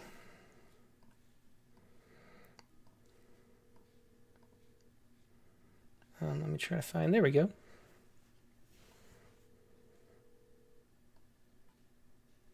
Hello? Hey, Cameron, it's Tim from Rattle. Did you want to share your prompt poem? I did. I had a lot of fun with this, I'm going to admit. My favorite song, or my so-called favorite song, I picked was Alice's Restaurant Grand Masquerade by Arlo Guthrie. It came out in 1967. It's hilarious. It is political. He talks about the draft. If you haven't heard it, I suggest you look it up, and I'm going to read it now. It looks like a lot, but it's a speed read, and I'm going to zip through it. Okay, cool. Go ahead. Yeah, whenever you're ready. Okay. I stole the line, Officer Obie, I cannot tell a lie. I will tell you this is a true story, except for the fact that the officer's name was not Officer Obie. So, Officer Obie, I cannot tell a lie. Now, it all started in winter, several winters ago, when my rusty, trusty old Ford and me decided to head into town. The roads were icy and slippery from my balding tires. On this particular occasion, I had misjudged the amount of play in my oversized steering wheel, which was usually about 3 inches to the left or the right. So when I began to lose control of that 79 and she slipped off the road, there was not much to be done. Luckily, I had a stop sign. Just plowed right over it. It slowed down my velocity just enough that I was able to park right on top of the sign for hours. Hours. That's how long it takes to be rescued in modern-day society, which is an amazing improvement from past societies.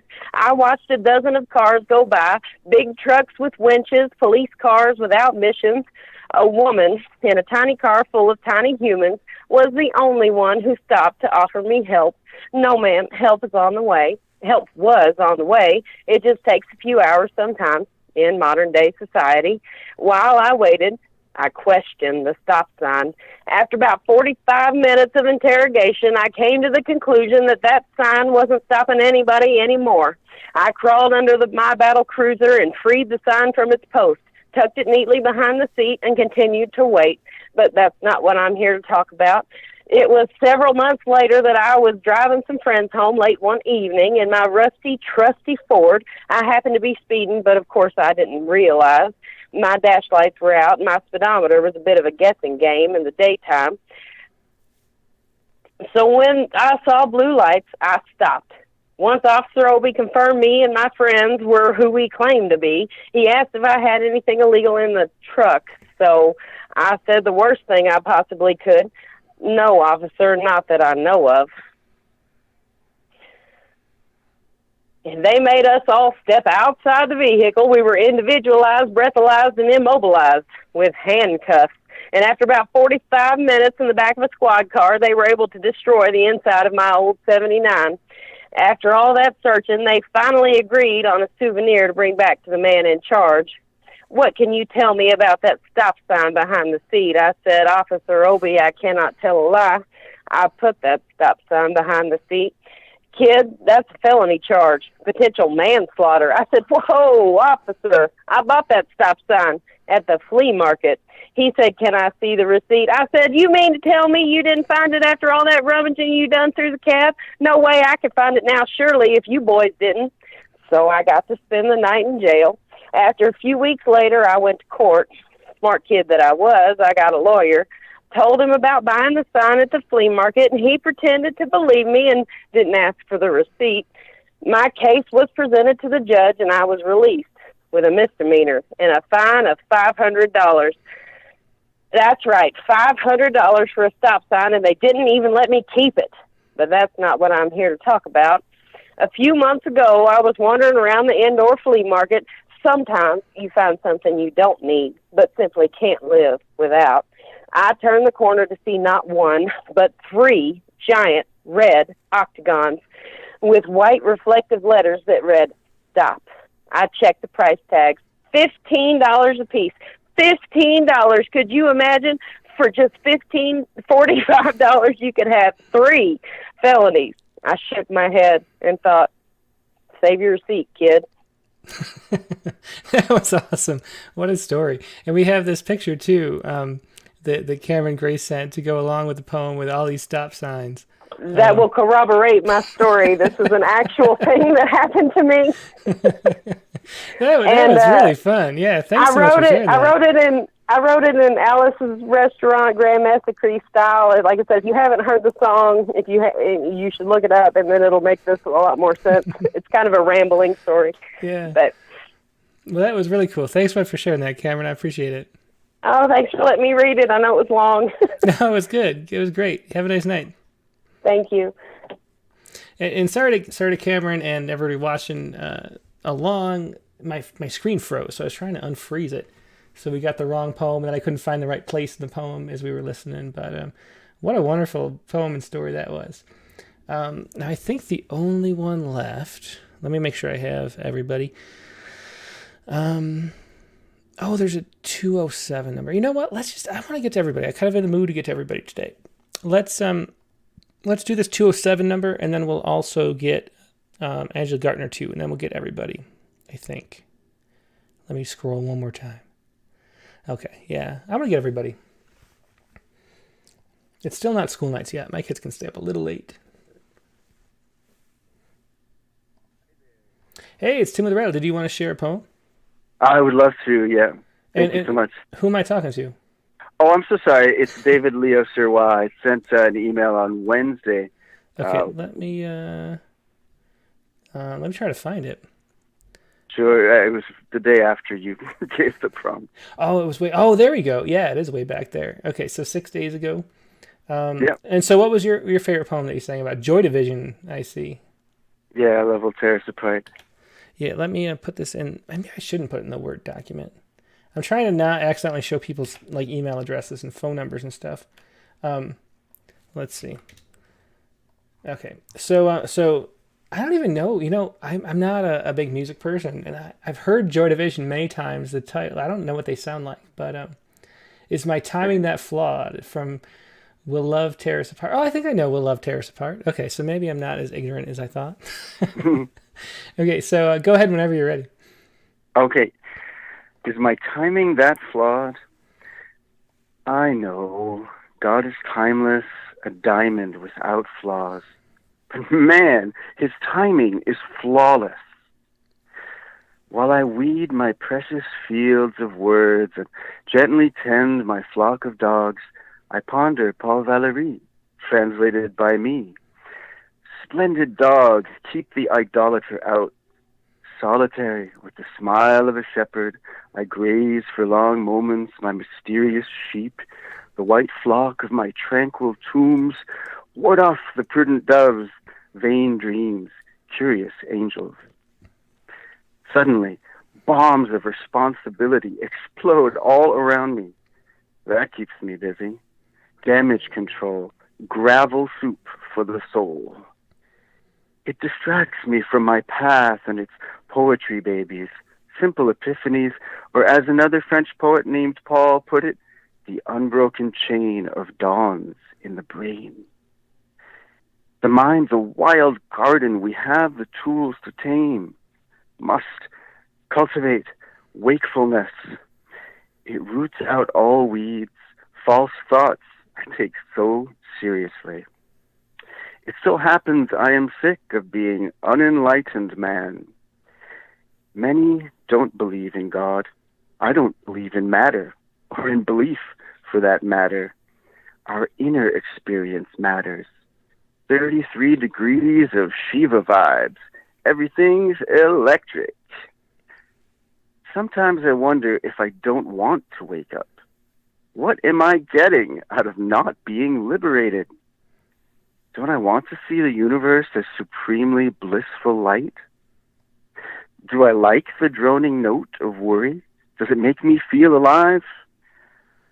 Or would I rather become a professional regret collector, connoisseur of antique guilts gilded with overthinking, a specialist in useless speculation, keeper of luxurious illusions and expensive delusions, who owns an estate of highly prized bad memories, rooms with guest beds for resentments, closets of unforgotten, unforgiven pains, difficult to attain diamonds of unique opinion, and the blue souvenirs of bad timing.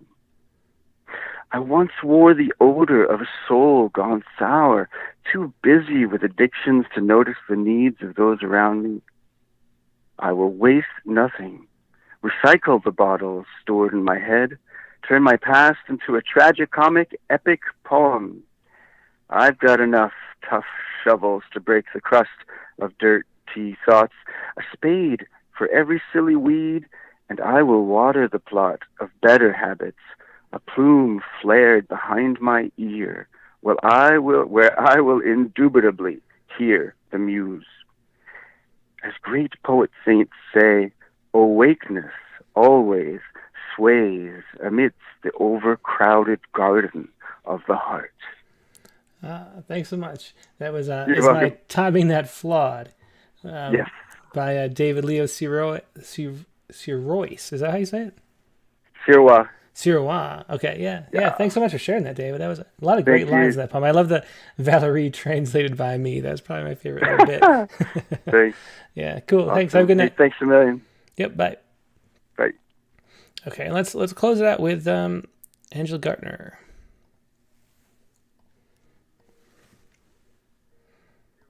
Sirois. Okay. Hey, Angela. A lot of great lines in that poem. I love. Hey, how are you? I'm good. I just Good. had How are you doing tonight? Good. All the poems are so good tonight. They so. are. Yeah, this was a fun prompt. It was a challenging prompt until you started writing it. That was my experience. That like thinking of like what my favorite poem might be, and then what line you want to use once you do. I keep saying poem. That's song. but figure out what you want to do with it once you figure out it too. It was tricky, but it was fun once you did it. Yeah, I mean, I had problems too thinking of what I wanted to do, but then I got inspired by the song I chose was from a band called the Tragically Hip. They're a Canadian band, and actually the lead singer, Gord Downey, was a poet, and he died of brain cancer in 2017. And he was just, amazing. I mean, it's kind of to us, like, he was, I kind of put in the poem, he was like our youth. Like, you grow up with bands as a couple, and that was one of the bands we grew up with. And, Gord was not just a singer-songwriter, but he also was a poet. And it's kind of about him and his last tour. We had tickets to go to London, Ontario, Canada, to go to London for his last tour, but we didn't get to go. But, like, his last song in Kingston was Ahead by a Century. So this was, I took a line of his was with Illusions of Someday. So it's just, it was just a powerful tour, and the Tragically Hip. And I'm sorry to all the Canadian fans if I screw anything up with him, because I know he's like a rock icon in Canada. But we got to see him here in little venues. But we actually in 2000 we saw him in Canada, in Toronto. That was when New Year's Eve happened, 2000. That was in New Year's Day. We were there in Toronto and the Bell Center. It was just the most amazing thing ever. So, but anyway, I digress. No, very cool. Yeah, thanks. Go ahead. This is a Dionysus. Yeah, this is So this wasn't Dionysus. This was. Oh, I had the wrong poem up. Okay, let me try to find August 4th. Oh yeah, I scrolled back so far for okay, so this was with Illusions of Someday. Actually, I don't have this poem. The email was blank. So you're just gonna have to read it. What? Okay, I'll just read it because I know it's not. Sorry about that. With Illusions of Someday, Ahead by a Century by the Tragically Hip. It was a shark opening its mouth wide to swallow him.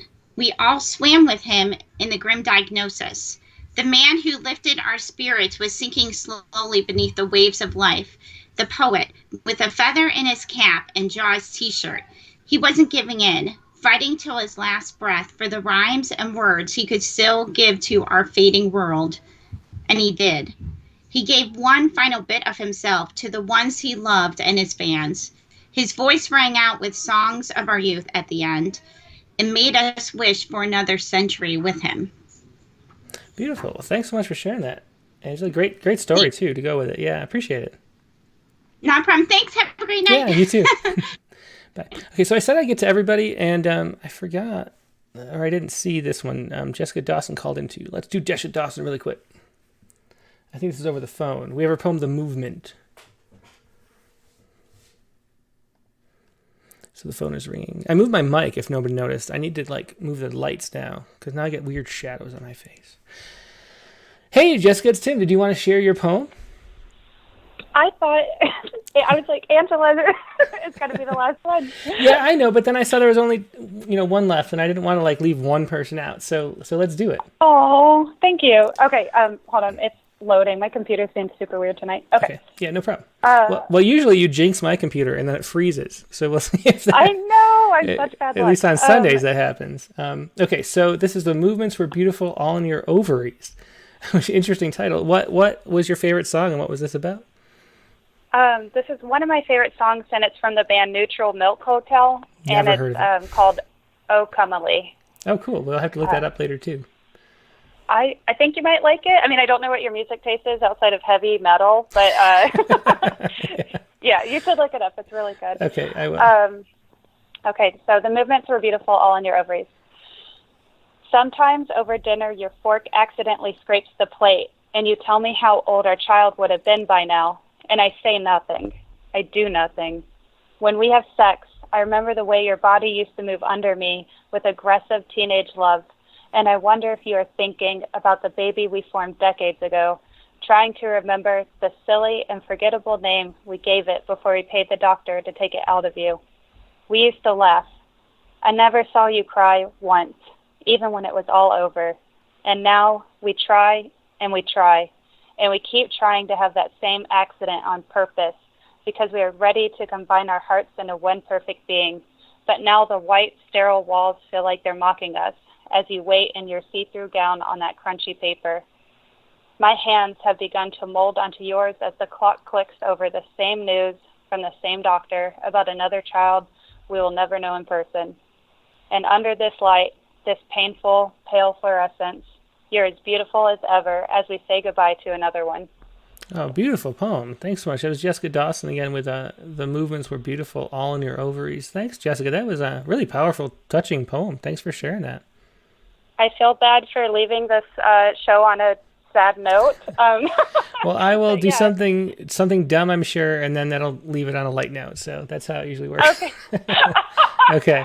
Okay. Thanks for getting to me. Yeah, my pleasure. Have a good night, Jessica. You too. Bye.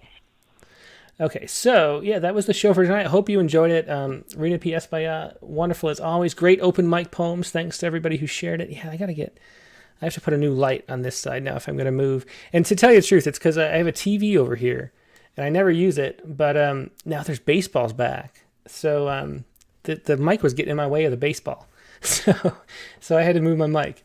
But now I need a light over this side. Anyway, so why do I keep doing that? Now this week's prompt, or for next week, is going to be, here we go. Oops. There. Write a poem that is entirely dialogue. That is next week's prompt. Write a poem that is entirely dialogue. And there's one caveat, I guess I could say. You actually have 2 weeks to write this poem. Because next week's show is August 18th is Megan's birthday. And I didn't want to do a birthday show for Megan. And we want to do something fun, family oriented for Megan's birthday. So I had this interview with Paul E. Nelson that was published in print in Rattle number 68, this summer's issue. And I think this is going to be the way we do it from now on in the print issues, is that we'll do it over Skype, because why not? And who wants to travel right now? But then we have these videos that we can share that is the interview from print. So if you want to know how it feels to, if you read it first in the issue, and you can see how close, how little we edited, next week, that will be, let me put it on the screen for everybody. That's going to be next week's guest, Paul E. Nelson, from Rattle. That's going to be Rattlecast number 54. And what we did is we did the interview just like it appears in print. And then we added, I just called him this morning, and he read some poems too, so we're going to mix in some poems as well. So you'll hear some of Paul E. Nelson's poetry, and then you'll hear the actual interview with him that appeared in Rattle number 68. That is next week, Tuesday, August 18th, 9 p.m. Eastern Time. I hope to see you then. As always, we will do the Critique of the Week on Friday, and we will do the quick open mic show for about a half an hour, 45 minutes every Sunday morning at 12 p.m. Eastern Time. That is Poets Respond Live, an open mic for poems about current events. So I hope you can join us for that. As always, we try to have as much programming as possible over here at Rattle, and we hope you enjoy. But next week, once again, Paul E. Nelson, and it's going to be pre-recorded, so there are going to be no, of course, there's no way to ask questions of Paul because this happened in March, and there's going to be no open mic or prompt poem. So this week's prompt, which was write a poem that is entirely dialogue, will be you can share your poems in 2 weeks with Amit Majumdar. So that will be episode 55. So if you're following along at home, next week it'll be premiere. It'll feel like it's live, but it won't actually be live. But hopefully everybody can gather around and enjoy Paul E. Nelson next week, Tuesday, August 18th. I will see you then. In the meantime, have a great week and stay safe. Goodbye.